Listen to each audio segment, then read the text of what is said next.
یہ میرا دور گھبرائے ہوئے لوگوں کا دور ہے، پریشان لوگوں کا دور ہے۔ ڈپریشن کے مریضوں کی تعداد 65% تک پہنچ گئی ہے۔ اس قدر زیادہ لوگ ڈرے ہوئے، پتہ نہیں کیا ہوگا۔ جو غریب ہو گیا وہ جانتا ہے شاید کبھی بھی میرا ہاتھ نہیں پڑے گا، جو بیمار ہو گیا وہ سمجھتا ہے کہ شاید کبھی تندرست نہیں ہوگا۔ تو کمزوری آ گئی اور تیزی کے ساتھ آئی۔ ٹی وی پہ بیٹھے لوگوں نے بھی کمزور کیا۔ پھر ایک تعویذ دھاگے والے تھے، انہوں نے بھی کہہ دیا تینوں کسی نے کچھ کیتا ہے۔ او بھئی کنے کیتا ہے؟ کہندا ہے مینوں حکم ہی نہیں، مینوں تے شرارت دا حکم سی، وہ میں کر چھڑی، تینوں کسی نے کچھ ہے۔ اب تو سوچتا رہ، جتنے تیرے دشمن ہیں تو ان کی لسٹ بنا لے۔ تو شرارتیں ہوئی، لوگ کمزور ہوئے، افکار کے اندر کمزوری آئی۔ رسول کریم صلی اللہ علیہ وسلم لوگوں کو طاقتور کرتے، توکل کا درس دیتے، توحید باری تعالیٰ کے ستھرے جذبے حضور اپنے غلاموں کو عطا فرماتے، ان کی فکری حضور تربیت فرماتے، فکری۔ اللہ کے رسول صلی اللہ علیہ وسلم غار ثور میں موجود ہیں، ساتھ سیدنا صدیق اکبر رضی اللہ تعالیٰ عنہ۔ کفار جو گرفتار کرنے والے تھے، پیچھے لگے ہوئے تھے، وہ غار ثور کے دروازے تک آ گئے۔ جس طرح ڈاکٹر بول دیتا ہے، وہ کہہ دیتا ہے کہ اب جناب مشکل ہے، اگلے ہفتے آپ چلے جائیں گے، تو وہ جو کمزور لوگ ہیں انہوں نے اگلے ہفتے کیا جانا ہوتا ہے، وہ جب ڈاکٹر بتاتا ہے اسی وقت ہی فوت ہو جاتے ہیں۔ وہ کہتے ہیں اگلا ہفتہ تو لیٹ ہے، اسی وقت ہی سمیٹ لیتے ہیں سامان سفر۔ اور کچھ لوگ ایسے تھے، ڈاکٹر نے کہا کہ جناب آپ کی رپورٹس بتاتی ہیں کہ آپ بہت جلدی چلے جائیں گے، تو انہوں نے کہا جناب آپ جو کہہ رہے ہیں اپنے علم کے مطابق کہہ رہے ہیں، پر ہونا تو وہ ہے جو میرا رب کریم چاہے گا۔ یہ وہ جذبات ہیں جو ہمیں رسول کریم علیہ السلام نے عطا فرمائے۔ دیکھو حضرت ابوبکر صدیق رضی اللہ تعالیٰ عنہ کے ساتھ حضور غار ثور میں موجود ہے۔ کفار جو گرفتار کرنے والے ہیں وہ دروازے تک آ گئے، بالکل دروازے تک، اور جناب صدیق اکبر رضی اللہ تعالیٰ عنہ ان کو دیکھ کر تھوڑا سا گھبرائے، اپنے لیے نہیں، ذات مصطفیٰ کے لیے گھبرائے، کہیں حضور کو کوئی تکلیف نہ پہنچ جائے، تھوڑا گھبرائے۔ یا رسول اللہ وہ تو قریب آ گئے، اور اگر انہوں نے پیروں کی جانب جھک کر دیکھا تو وہ تو ہمیں دیکھ لیں گے۔ بالکل سرانے پہنچ گئے، یہ آ گئے، کھڑے ہو گئے، اور درمیان میں پردہ کیا ہے؟ مکڑی کا جالا، اور مکڑی کا جالا پھونک سے بھی اڑ جاتا ہے، تو مکڑی کا جالا بیچ میں، حضور وہ تو پہنچ گئے، ذرا جھک کر کے دیکھیں گے تو وہ تو ہمیں پکڑ لیں گے۔ اب یہ وقت تربیت ہے، اور وہ تربیت جو محبوب نے اپنے اس عظیم صحابی کی فرمائی، اس تربیت کو میرے رب کریم نے قرآن مجید میں بیان فرمایا۔ حضور فرماتے ہیں، رب فرماتا ہے کہ فرمایا محبوب نے، فرمایا لا تحزن، ابو بکر گھبرانا۔ یہ ایک موقع ہوتا ہے جب انسان کو گھیر لیتی ہیں مشکلات چاروں جانب سے، اور جو بھی آتا ہے وہ اسے مایوس ہی کرتا ہے، لیکن حالات کے سہمے ہوئے لوگوں کو بتا دو حالات بدل جاتے ہیں، ایک جیسے نہیں رہتے۔ کہا لا تحزن، ابو بکر گھبرانا، کیوں؟ ہماری فوجیں آ کے انہیں پکڑ لیں گی، یا اندر ہمارے پاس کوئی ایسا اسلحہ موجود ہے کہ ہم ان پر چھوڑ دیں گے تو یہ مر جائیں گے۔ لا تحزن، ابو بکر گھبرائیے مت۔ کیوں نہ گھبرائیے؟ اس لیے کہ ان اللہ معنا، بے شک اللہ ہمارے ساتھ ہے۔ جن کے ساتھ رب ہو انہیں گھبرانا نہیں چاہیے۔ انہیں گھبرانا، یہ جو مسلح کی قوت ہوتی ہے، یہ دعا کی طاقت ہوتی ہے، دعا صلاح المومن، یہ جو قوت ہوتی ہے انسان کے پاس، یہ جو اس کے پاس ہتھیار ہوتا ہے کہ آج رات منا لوں گا میرا رب کرم فرما دے گا، یہ جو اس کے پاس قوت ہوتی ہے یہ اسے کمزور نہیں پڑنے دیتی، اسے طاقتور رکھتی۔ تو حضور نے افکار کے اندر یہ حسن پیدا کیا، لوگوں کو بتلایا کہ بجائے اس کے کہ تم کوئی چور رستہ تلاش کرو، کوئی سیاست کرنے کی کوشش کرو، تم کوئی ایسی راہ اختیار کرو جو تمہیں محسوس ہو کہ درست نہیں ہے، اس رستے نہ چلو، بلکہ تم اپنے رب کو منانے والے رستے پہ چلو۔ اور ترمذی شریف میں حدیث ہے، حضرت انس بن مالک رضی اللہ تعالیٰ عنہ فرمانے لگے کہ کریم محبوب علیہ السلام فرماتے ہیں کہ اپنے دکھڑے دنیا داروں کو نہ بتانا، سیٹھوں، نوابوں، چودھریوں، چاپلوسی کرنے کی ضرورت کوئی نہیں، اپنے دکھڑے دنیا داروں کو نہ بتانا، ورنہ اللہ تمہیں کبھی غنی نہیں فرمائے گا۔ فرمایا اپنے دکھ اپنے رب کریم کی بارگاہ میں عرض کرنا، جلدی یا دیر سے اللہ تمہیں لوگوں سے بے نیاز کر دے گا۔ تربیت فرمائی۔ ہم لوگوں نے تیزی سے اپنے آپ کو کمزور کیا ہے، توجہ کا مرکز دنیا دار۔ وہ اکبر الہآبادی نے کہا تھا کہ مصیبت میں بھی اب یاد خدا ہم کو نہیں آتی، دعا منہ سے نہ نکلی جیبوں سے عرضیاں نکلی۔ اب بھی نہ لوگ درخواستیں جمع کراتے ہیں، دعائیں نہیں کرتے۔ تو بھائی ایک تو یہ کہ توحید باری تعالیٰ کے بارے میں اصل نظریات، افکار کا حسن، پاکیزگی اور آپ کا اپنے رب کی جانب پورا توجہ کرنا۔ ہمارے ہاں اب تو خیر کرامتیں فیس بک پہ آتی ہیں اور لوگ اس کا سوال بھی بڑا تگڑا کر کے کرتے ہیں، اور جو بچے چھوٹے موٹے ہماری طرح طالب علم ہوتے ہیں، کچھ کتابیں پڑھنے والے دین کے، وہ کئی دفعہ الجھ جاتے ہیں کہ اب اس کو ٹیلی کیسے کریں، ساتھ کیسے جوڑیں۔ ایسی کرامتیں اور کرامت بیان کرنا بھی لوگوں نے ذمہ داری سمجھ لیا ہے، حالانکہ جڑے محرم راز حقیقت دے وہ تے راز حقیقت کھول دے ہی نہیں۔ اے جنہ ویکھیا نہیں او کرن گلاں، جنہ ویکھ لیا او تے بول دے ہی نہیں، تو بات ہی نہیں کرتے۔ تو کرامت نا جوڑ جاڑ کے نا کہیں فٹ کی جاتی ہے۔ آپ کو بخاری مسلم میں حدیث ملے گی، کوئی بھی ایسی اوہام پرستی، کوئی بھی ایسا نظریہ، کوئی بھی ایسی بات جو ذہن کو منتشر کرے، یعنی ابھی تک لوگ کہہ دیتے ہیں ہمارے کہ وہ کالی بلی رستہ کاٹ گئی تھی، تو معاملہ بڑا، میں ملتان شریف پہنچا تو مجھے وہاں ایک میرے سنگی کہنے لگے، بڑا پرانا ان سے ربط ہے، کہنے لگے کہ میں نے آج نا تجربہ کیا ہے، ویسے واقعی کالی بلی رستہ کاٹی ہے تو مشکل ہو گئی ہے۔ میں نے انہیں کہا کہ آپ کا تجربہ سجدہ صاحب کا محتاج ہے، آپ کو دوبارہ سے تجربہ کرنا چاہیے۔ خدا کے بندے کالی بلی رستہ کاٹ جائے تو مشکل ہوتی ہے، تو میرا تو سارے رستے کئی کالی گاڑیاں رستہ کاٹ گئی، اب کیا کیا جائے۔ یہ کمزوری ہے، افکار میں کمزوری نہیں پیدا کریں، کچا پن نہ پیدا کریں، آپ مضبوطی لائیں۔ بخاری مسلم میں آپ کو حدیث ملے گی، سرور کائنات علیہ السلام کے صاحبزادے جناب ابراہیم علیہ السلام وصال فرما گئے، اور کیفیت یہ تھی کہ انہوں نے حضور کی مقدس گود میں آخری سانس لیا، داڑھی مبارک محبوب کی آنسوؤں سے بھر گئی۔ حضرت انس کہتے ہیں عرض کی یا رسول اللہ آپ بھی آنسو بہاتے ہیں؟ فرمایا میرا بیٹا گیا ہے تو آنسو نکل آئے ہیں، ورنہ میری زبان پہ وہی جاری ہے جس سے میرا رب راضی ہوتا ہے۔ اسی دن نا، جس دن سرکار کے صاحبزادے کا وصال ہوا، اسی دن سورج کو گرہن ہو گیا۔ کچھ لوگوں نے بات جوڑ دی، کہنے لگے کہ آج چونکہ حضور سید عالم علیہ السلام کے صاحبزادے کا وصال ہو گیا ہے تو آج دیکھو سورج کو بھی گرہن ہو گیا ہے۔ بات جوڑ دی، غم کی کیفیت تھی، سرکار کی مقدس داڑھی آنسوؤں سے بھری ہوئی تھی، حالات کا تقاضا اور اس کی سمت کچھ اور تھی۔ حضور نے جمعے کا انتظار نہیں فرمایا، فرمایا بلاؤ لوگوں کو مسجد میں۔ لوگ جمع ہو گئے اور صحابہ فرماتے ہیں ہمارے خیال میں یہ تھا کہ یہ موقع نہیں تھا، آج نہ جہاد کے لیے حکم آنا ہے، کس مقصد کے لیے حضور نے طلب فرمایا، لیکن جب ہم گئے اتنا ضروری کام ہے نظریات کا صاف ہونا کہ اللہ کے محبوب نے لوگوں کو اسی دن بلا کے فرمایا لوگوں سنو، سورج اور چاند کو جب گرہن لگے تو استغفار پڑھا کرو، تسبیحات کیا کرو، نوافل ادا کیا کرو، اللہ کے حضور حاضر ہوا کرو۔ فرمایا یہ سورج اور چاند کو جب گرہن لگے تو یہ اللہ کی نشانیوں میں سے نشانی ہوتا ہے، کسی بندے کے دنیا سے جانے کا اس کے ساتھ کوئی تعلق نہیں۔ تم نے اپنے ذہن کو ٹھیک رکھنا، افکار کو ٹھیک رکھنا، کسی بھی قسم کی تم نے اوہام پرستی کا شکار نہیں ہو۔ مضبوط رہیں، مضبوط رہیں، اٹھ باندھ کمر کیوں ڈرتا ہے، پھر دیکھ خدا کیا کرتا ہے۔ آپ مضبوط رہیں، جب مضبوط رہیں گے تو انشاءاللہ توانائی اللہ کی طرف سے عطا کر دی جائے۔ دوسری بات، نبی پاک صلی اللہ تعالی علیہ وسلم نے نا تمام انبیاء کرام علیہم السلام کے بارے میں لوگوں کے ذہنوں کی اصلاح کی۔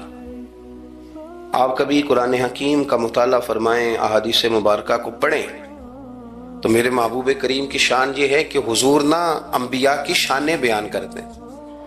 حضرت موسیٰ کلیم اللہ ہیں، کس نے ہمیں بتایا؟ قرآن و حدیث نے بتایا۔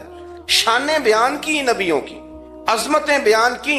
حضرت ابراہیم خلیل اللہ ہیں، یہ ہمیں قرآن نے بتایا، حضور نے بتایا، لیکن ساتھ ہمیں یہ بھی بتایا کہ ہیں یہ اللہ کے بندے، ہیں یہ اللہ کے رسول. نبی پاک صلی اللہ تعالیٰ علیہ وسلم نے افکار اور نظریات انبیاء کے بارے میں لوگوں کے درست فرمائے. مجموع زوائد میں حضرت مولا علی شیر خدا رضی اللہ تعالیٰ عنہ کی حدیث مروی ہے. ایک بدو آ گیا حضور کی بارگاہ میں کچھ مانگنے کے لیے. مولا کائنات رضی اللہ تعالیٰ عنہ فرماتے ہیں سرکار جب کسی بات کا جواب نہ دینا چاہتے تھے تو خاموش ہو جاتے تھے, کچھ دیر خاموش رہتے تھے. اور حضور کا خاموش رہنا بھی ہمارے محدثین نے محفوظ کیا ہے. اقسام حدیث میں سے ایک حدیث ہے جسے حدیث تقریری کہا جاتا ہے. وہ حدیث ہے جس میں حضور خاموش رہے, کوئی کام کیا گیا تو سرکار خاموش رہے. حضرت مولا علی کہتے ہیں حضور نہ خاموش ہو گئے, لیکن چونکہ دیہاتی تھا, سادہ تھا, اس نے جب بار بار گفتگو چھیڑنا چاہی تو پھر حضور نے فرمایا چل پھر مانگ لے کیا مانگتا ہے, مانگ لے پھر کیا مانگتا ہے, کر سوال. دیہاتی تھا, سادہ آدمی تھا. مولا کائنات فرماتے ہیں ہمیں یوں لگا کہ اب نہ یہ آخرت اپنی سوار جائے گا, جنت کا سوال کرے گا, لیکن بڑا ہی سادہ تھا. مانگنے پہ بھی آیا تو کیا مانگا, کہنے لگا یا رسول اللہ صلی اللہ علیہ وسلم میں نے سفر کرنا ہے, مجھے ایک اونٹنی عطا کر دیتے. حضرت سلطان باہو سے کسی نے کہا کہ بڑے لوگ مرید ہوتے ہیں, تو فرمانے لگے رابطہ طالب کوئی نہیں ملیا, جو ملیا طالب زرد آؤ. تو بہت سارے لوگ ایسے آتے ہیں جو کامل شیخ کے پاس بھی آ کے کہتے ہیں دکان کوئی نہیں چلتی, یہ تو کسی سیٹ سے مشورہ کر لیتے, کاروبار چلانے کا آپ کو ڈھنگ بتا دیتا. یہ یہاں آ کے بھی آپ نے یہی سوال کیا, یہاں پہنچ کے بھی یہی سوال. تو نبی پاک صلی اللہ تعالی علیہ وسلم سے کہنے لگا ایک اونٹ دے دیں آنے جانے کے لیے. حضرت علی کہتے ہیں ہمیں بڑا افسوس ہوا یار, تو آیا کہاں پہ ہے اور تو مانگ کیا رہا ہے, تو بارگاہ دیکھ اور اپنا سوال دیکھ, تو کہاں کھڑا ہے, کیا مانگ رہا ہے. حضور مسکرائے اور مسکرا کر کے فرمایا کہ اونٹ تجھے دیا, چل کچھ اور بھی مانگ لے. حضرت علی کہتے ہیں ہم نے کہا اب جنت مانگے گا یہ حضور سے. تو بڑا ہی بھولا تھا, کہنے لگا جی اگر آپ کچھ اور بھی دینا چاہتے ہیں تو اونٹ پہ ڈالنے کے لیے کجاوا بھی دے دیں. تو حضرت مولا علی شیر خدا فرماتے ہیں ہمیں پھر بڑا افسوس ہوا کہ یار دیکھو اتنا چانس ملا پھر کھو دیا. رسول کریم علیہ السلام بھی مسکرائے, اور سرور کائنات کی جو مسکراہٹ ہوتی تھی وہ نہ خوشیاں تقسیم کرتی تھی. اعلیٰ حضرت رحمت اللہ علیہ فرماتے ہیں جس کی تسکین سے روتے ہوئے ہنس پڑے, جس کی تسکین سے روتے. اب یہاں سوال پیدا ہوتا تھا کہ پھر اس مسکراہٹ کے لیے تو انتظار کرنا پڑتا ہوگا کہ حضور مسکرائیں تو روتے ہوئے ہنسیں. تو اگلا شعر بھی ہے اور جواب بھی ہے. فرمانے لگے جس کی تسکین سے روتے ہوئے ہنس پڑیں اس تبسم کی عادت پہ لاکھوں سلام. یہ تو عادت ہے حضور کی, یہ تو عادت ہے مسکراتے رہنا. تو حضور بھی زیر لب مسکرائے. تیسری دفعہ میرے کریم نے پھر فرمایا چل مانگ لے کچھ, تجھے ایک چانس اور دیتے ہیں. پر مولا کائنات فرماتے ہیں بڑا ہی بھولا تھا, تیسرا چانس ملا, گویا گولڈن چانس ملا, لیکن پھر بھی وہیں کا وہیں رہ گیا. کہنے لگا ٹھیک ہے اگر آپ کچھ اور بھی دینا چاہتے ہیں تو میرا سفر لمبا آنے جانے کا خرچہ بھی دے دے. اللہ اکبر. اب حضور عقائد کی بابت بتانے لگے کہ رسالت کے بارے میں, محبوب کے بارے میں عقیدہ کیسا ہونا چاہیے. تو حضور علیہ السلام فرمانے لگے تجھ سے تو وہ بنی اسرائیل کی بڑھیا ہی اچھی تھی. یا رسول اللہ صلی اللہ علیہ وسلم کون سی؟ تو حضور فرمانے لگے جناب موسیٰ علیہ السلام کو حکم ہوا ہجرت کریں تو آپ جانے لگے, تو پھر ارشاد خداوندی ہوا کہ جہاں حضرت یوسف علیہ السلام مدفون ہے آپ کا مزار پر انوار ہے, اگر آپ کو جانا ہے تو پھر ان کے تابوت کو بھی آپ نکال کر کے ساتھ لے جائیں. حضرت سیدنا موسیٰ علیہ السلام نے لوگوں سے پوچھا تمہیں پتہ ہے جناب یوسف کا مزار کہاں ہے؟ کسی کو نہیں پتا. ایک بوڑھی اماں ہے ضعیف العمر, اس کو خبر ہے. حضرت موسیٰ علیہ السلام نے اس سے کہا اماں تو بتائے گی کہ حضرت یوسف کا مزار کہاں ہے؟ تو کہنے لگی بتاؤں گی پر مفت نہیں بتاؤں گی. یہ حضور بیان کر رہے ہیں, بتاؤں گی پر فری میں نہیں بتاؤں گی, میں نا مفت تھوڑی بتاؤں گی. فرمایا چل تو اپنی قیمت بتا بتانے کی. تو کہنے لگی میں اس شرط پہ جناب یوسف کے مزار کا پتہ بتاؤں گی کیا مجھے جنت میں وہ والا گھر دیں گے جس کے پڑوسی جناب موسیٰ علیہ السلام ہو؟ آپ کے پڑوس میں گھر چاہیے. تجھ سے تجھی کو مانگ کے میں نے مانگ لی ساری کائنات. وہ والا مکان چاہیے جس کے پڑوسی آپ ہوں. تو حضرت موسیٰ کلیم فرمانے لگے اماں چل جنت مانگ, تو نبیوں کے قریب مکان مانگ رہی ہے, وہ تو بڑا اونچا درجہ ہوگا, تو بڑی دور پہنچ گئی, اتنی بڑی سوسائٹی میں پلاٹ مانگ لیے, وہاں پہنچ گئی. تو بوڑھی کہنے لگی ٹھیک ہے, پھر اگر یہ معاملہ ہے تو پھر ختم ہو گئی بات. اگر آپ نہیں بتاتے تو جائے میں بھی نہیں پتہ بتاتی. جب وہ اڑ گئی, ٹھہر گئی, اور اڑی بھی کس طرح, یہ بھی میرے اللہ کی توفیق. میری طلب بھی تو تیرے کرم کا صدقہ ہے, میری طلب بھی تو تیرے کرم کا صدقہ ہے. یہ پاؤں اٹھتے نہیں بلکہ یہ اٹھائے جاتے ہیں. تو وہ کہنے لگی میں نہیں پھر بتاتی, آپ کسی اور سے پوچھ لیں. جناب موسیٰ خاموش ہوئے تو ارشاد خدا بندی ہوا, کلیم اپنے پڑوس میں مکان دینے کا وعدہ آپ کر لیں اور مکان انہیں میں عطا کر دوں گا. تو حضور سید عالم صلی اللہ تعالی علیہ وسلم نے اس بدو کی موجودگی میں تربیت فرمائی صحابہ کی. یہ چیزیں بھی حضور نے عطا فرمائی. لیکن جب تمہیں کہا جائے مانگو تو پھر یہ کریم رسول کا دروازہ ہے. مانگیں گے مانگے جائیں گے اور منہ مانگی پائیں گے. سرکار میں نہ لا ہے نہ حاجت اگر کی. تو افکار کا حسن, نظریات کی پاکیزگی. ہمارے ہاں نا آج کل جو ہمیں لیکچر دیے جاتے ہیں نا, بالخصوص جو طلباء سائنس پڑھتے ہیں, تو وہ جب سوالات اٹھاتے ہیں تو اس میں کچھ ایسی چیزیں بھی آتی ہیں. یہ ابھی کورونا کے حالات جب پچھلے دنوں چل رہے تھے تو اس وقت 2-3 قسم کے لوگ ہوئے. ایک تو وہ ہوتے ہیں جو بالکل ہی ڈرتے, کہتے ہیں چھوڑو جو ہوگا دیکھا جائے گا.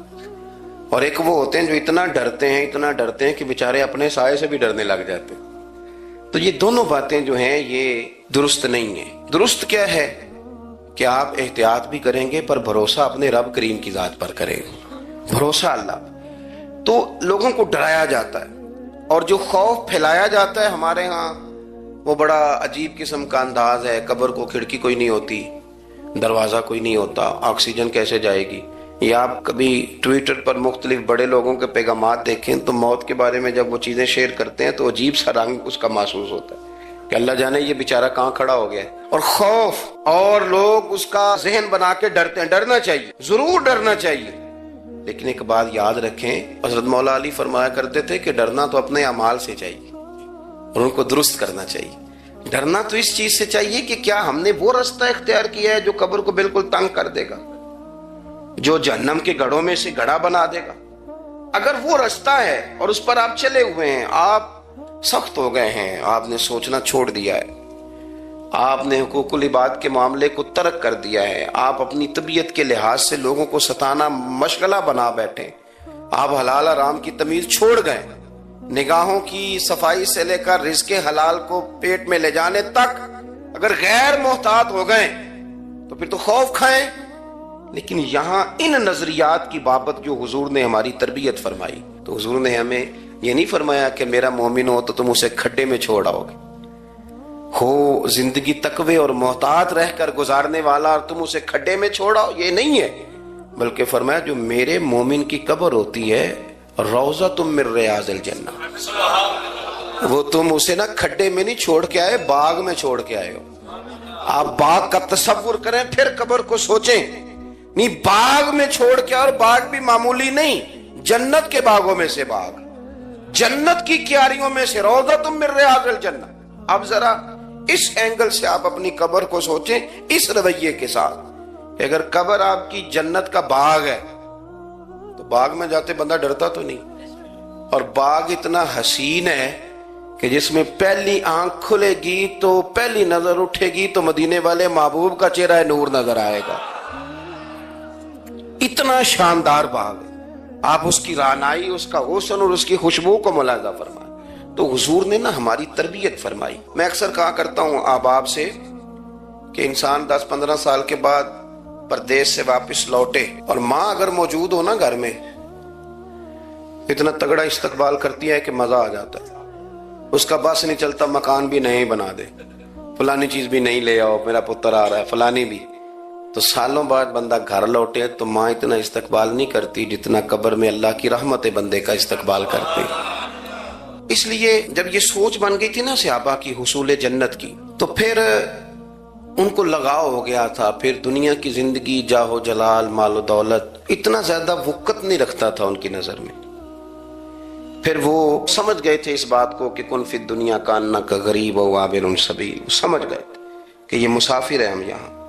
اور وہ پھر اتنا زیادہ اپنے ذہن پہ چیزوں کو سوار نہیں کرتے تھے، محسوس کرتے تھے کہ اتنی زندگی ان کی ہے، اتنی زندگی ان کی گزر گئی ہے، محسوس کرتے تھے.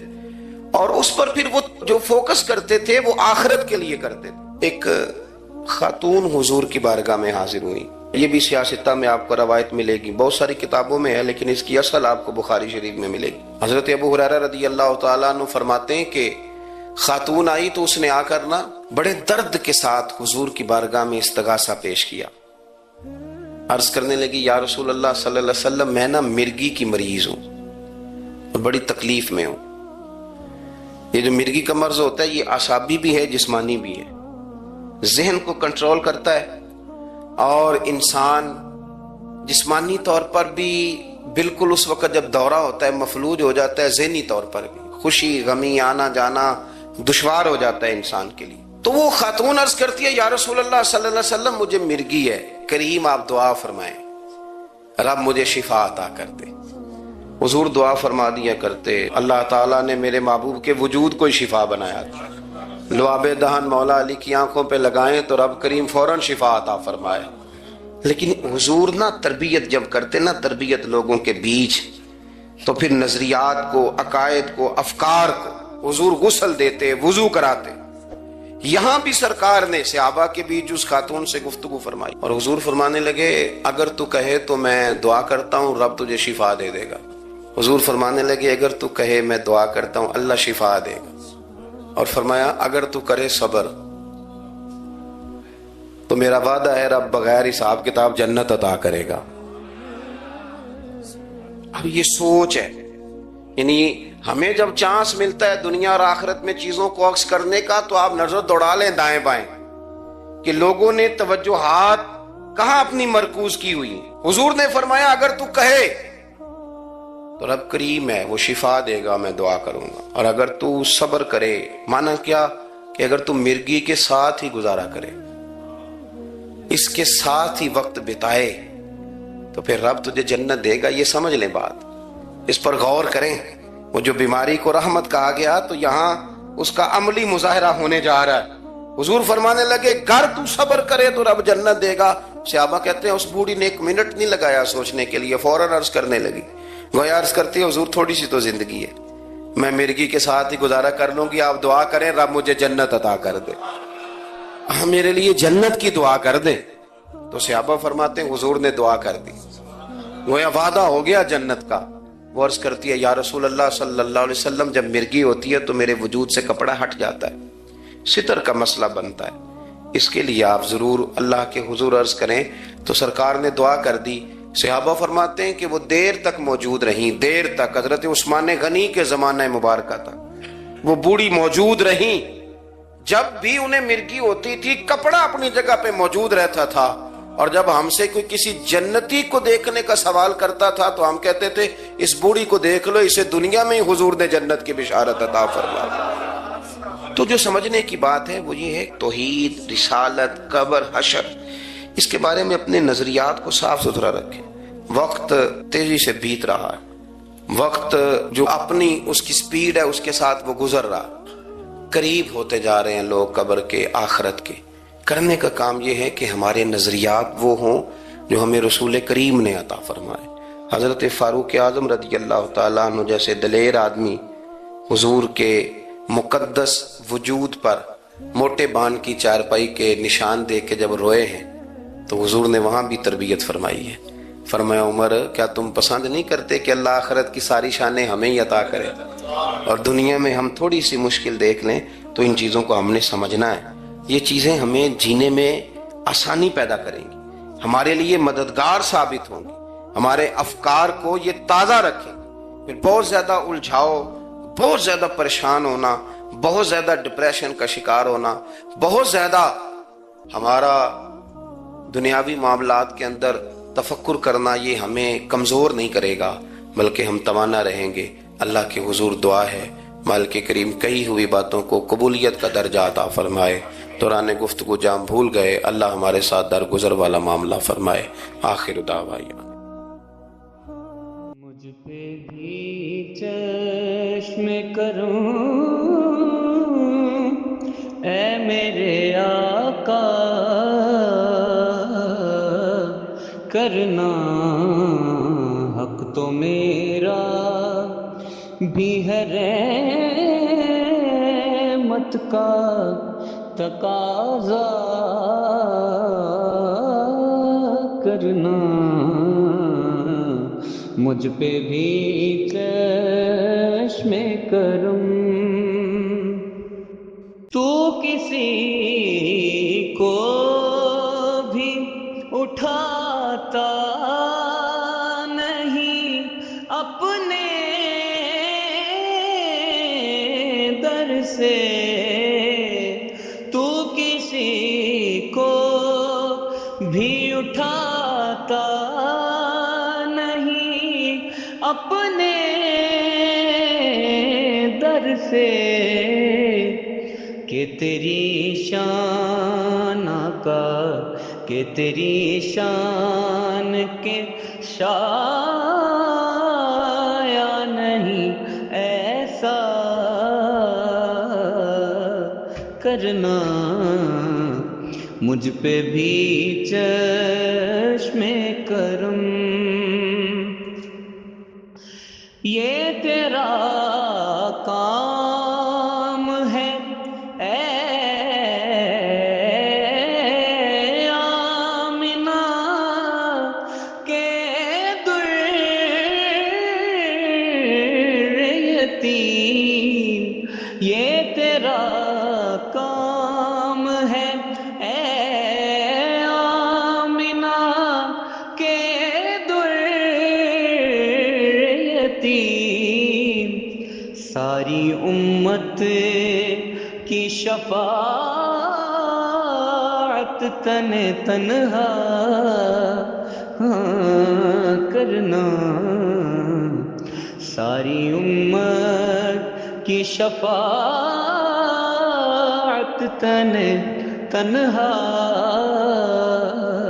کرنا مجھ پہ بھی چشم کرم۔